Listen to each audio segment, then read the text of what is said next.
Public Library Youth Department Yoga and Yodels today, and this is our final week of Dinosaur Month.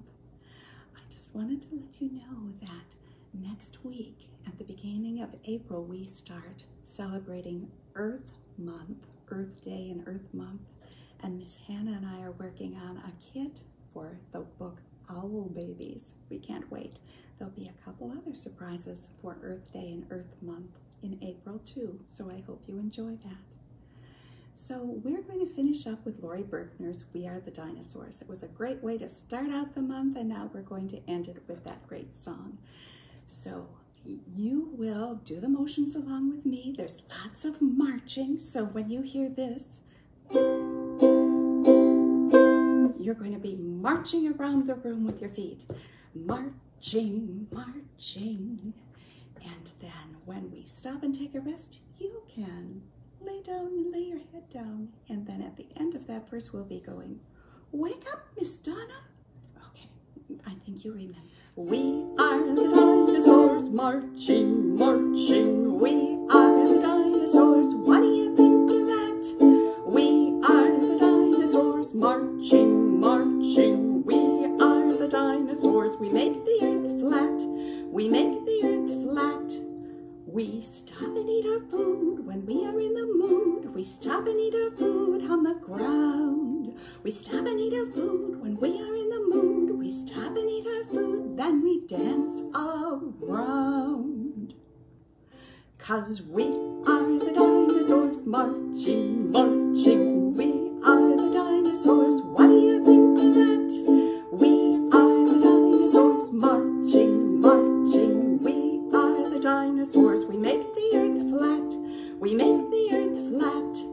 We stop and take a rest over in our nest. We stop and take a rest at the end of the day.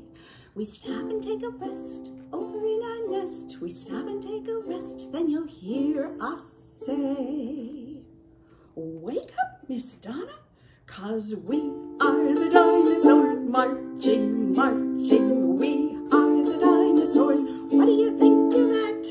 We are the dinosaurs, marching, marching. We are the dinosaurs. We make the earth flat.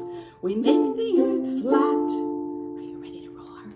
And then we roar, 'cause we are the dinosaurs.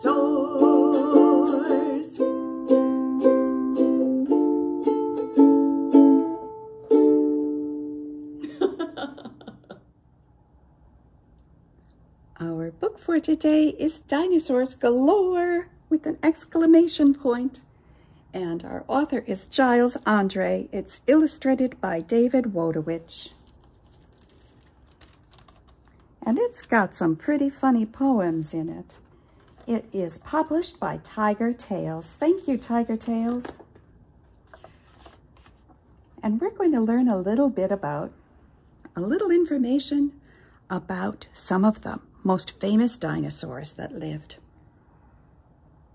We're also going to learn a funny poem, and sometimes those are really fun to memorize, and they surely do trip off the tongue. So this poem is about Tyrannosaurus Rex. I'm big and strong and scary, but I'm very pleased to meet you because my giant gaping jaws would really like to eat you.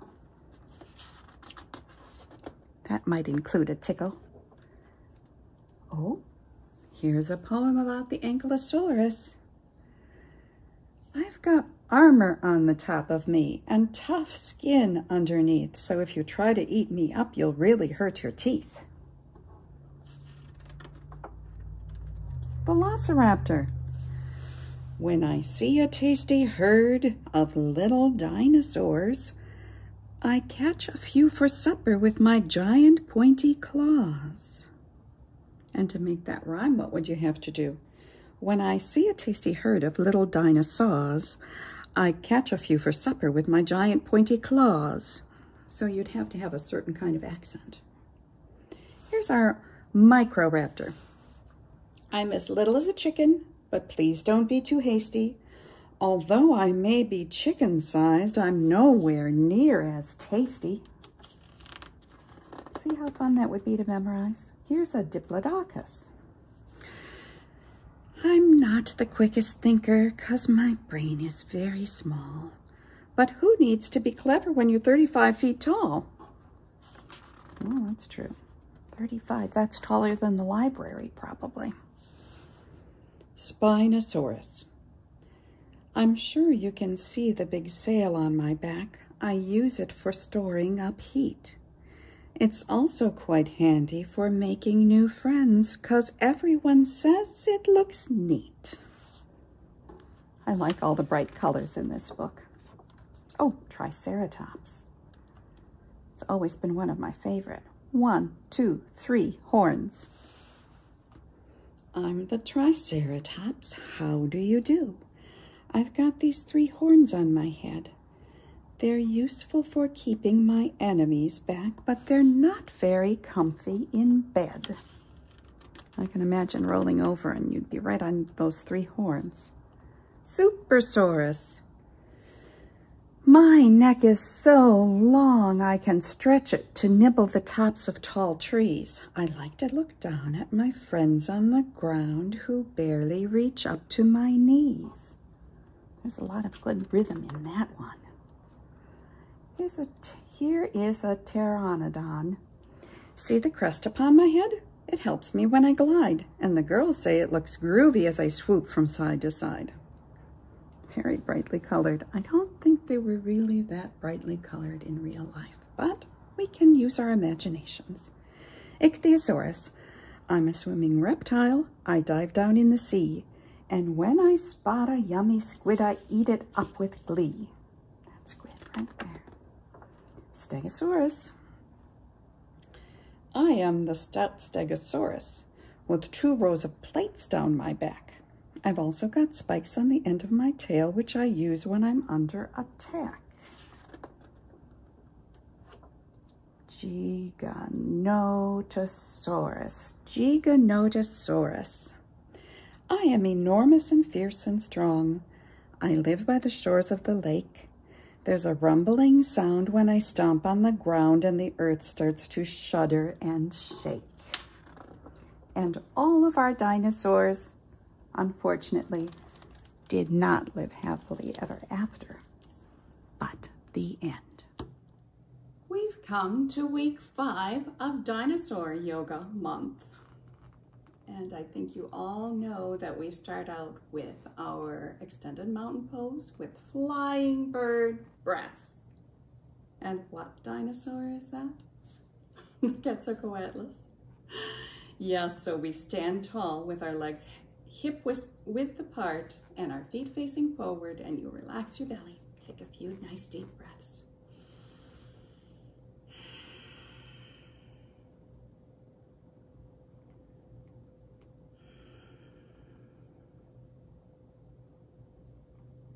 On your next inhale, raise your arms up high over your head and bring your palms together, like this. And then when you exhale, you'll bring your arms down. And we'll do a few of those because we're going to be a flying dinosaur.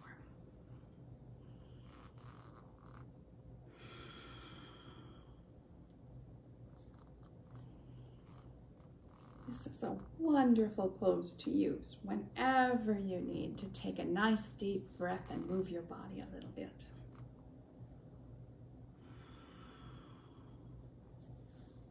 You're going to see our child taking the yoga pose next to me and the dinosaur fuzzed in the background. Our next yoga pose is the Triceratops pose or cat pose. So can you get on all fours or quadruped?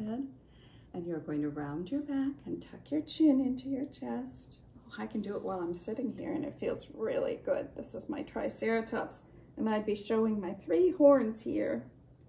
Try for 3. 1, 2, 3 horns. I'm going to pretend to be a Triceratops. And And then we're going to stay on all fours and look up and arch our back. That's cow pose, but we're going to pretend to be a Stegosaurus dinosaur. And let's do a few of those.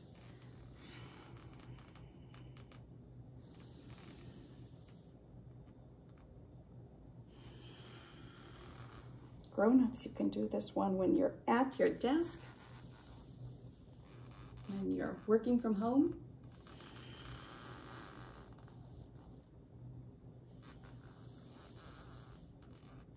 And we're going to do extended cat pose or Apatosaurus, so you're still on all fours and you extend one leg out behind you and look forward. You take the other arm out in front of you to counterbalance. And how does that feel? Pretty balanced? You want to keep everything raised up, engage all your muscles. Pretend that your extended leg is the tail of Apatosaurus, and then you're going to pause the video so you can try it on the other side. So Spinosaurus or bow pose is a very challenging pose, but you can get off on any of these bus stops that I'll tell you about. Getting off on the bus stop means that when it's the right place for you to stop, you don't go one more stop further. You just get right off on that bus stop and you are just good right there. So you roll over onto your tummy, you bend your knees, lift your chest, and for some of you, that's the right bus stop to get off on. But then reach your arms back if that feels good, toward your toes. You may reach as far as your knees, your shins, your ankles, the bottoms of your feet or your toes, and then you're going to try to hold on to your feet if that works for you. And you're going to pretend to be a swimming Spinosaurus. Take a couple of deep breaths. And we'll be going right to our Microraptor or cobbler's pose. So come up onto your bum. You're in a sitting position with a tall spine. Bend your legs. You put the bottoms of your feet together and you pretend to be a Microraptor. So while you're pretending to be a Microraptor, you can relax your knees open and gently bring them back together.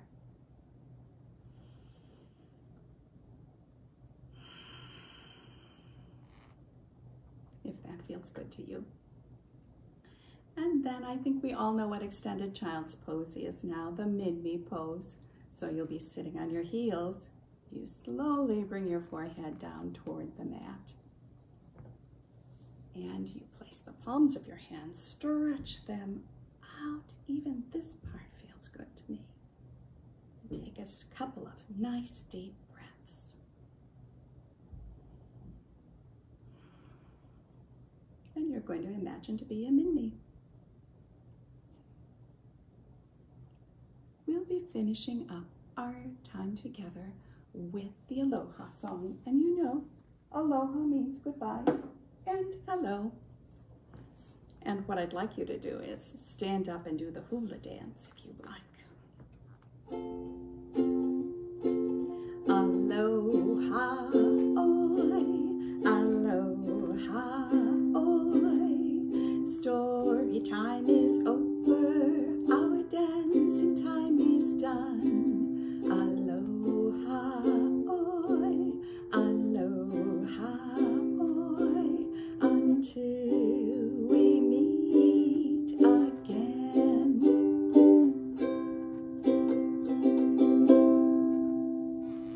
Well, we'll be celebrating spring in April's Yoga and Yodels, and we'll see you soon.